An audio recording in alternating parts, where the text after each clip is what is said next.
Vidéoconférence, acteur en place, potentiel sur le marché boursier de Marty Di Garmo.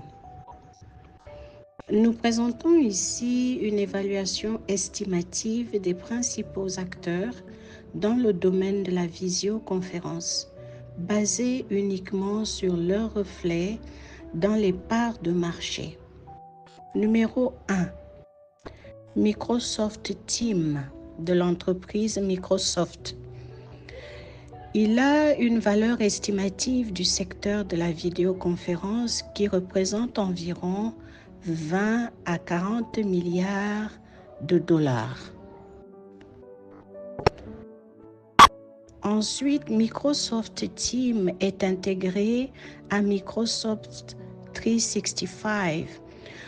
La valorisation fait donc partie de leur activité de logiciel de productivité. En numéro 2, nous avons la plateforme de conférence de Cisco qui s'appelle Webex, qui a une valeur estimée du secteur de la vidéoconférence se situant environ entre 5 et 10 milliards de dollars. Les revenus de Cisco provenant de cette plateforme de vidéoconférence font partie de leur portefeuille de collaboration et de sécurité.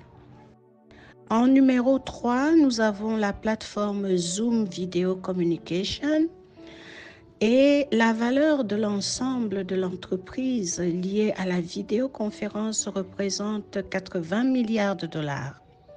Zoom se concentre presque exclusivement à la vidéoconférence, donc l'intégralité de sa capitalisation boursière reflète la vidéoconférence, le secteur de la vidéoconférence. En numéro 4, nous avons Google Meet. Et Google Meet a une valeur estimée du secteur de la vidéoconférence qui représente à peu près 15 à 30 milliards de dollars. Google Meet, la plateforme donc de vidéoconférence, fait partie de Google Workspace qui contribue à une partie des revenus d'Alphabet Incorporated. Ensuite, nous aurons en numéro 5 Adobe Connect, qui fait partie donc de la corporation Adobe. La valeur estimée de leur secteur de la vidéoconférence est de 1 à 2 milliards de dollars. Adobe Connect représente une niche de diverses sources de revenus pour Adobe.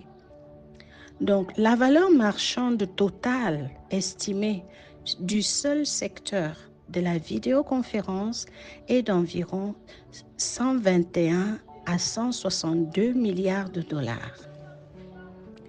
Nous dirons que ces chiffres sont en effet des estimations approximatives basées sur l'importance proportionnelle de la vidéoconférence dans le modèle économique plus large de chaque entreprise.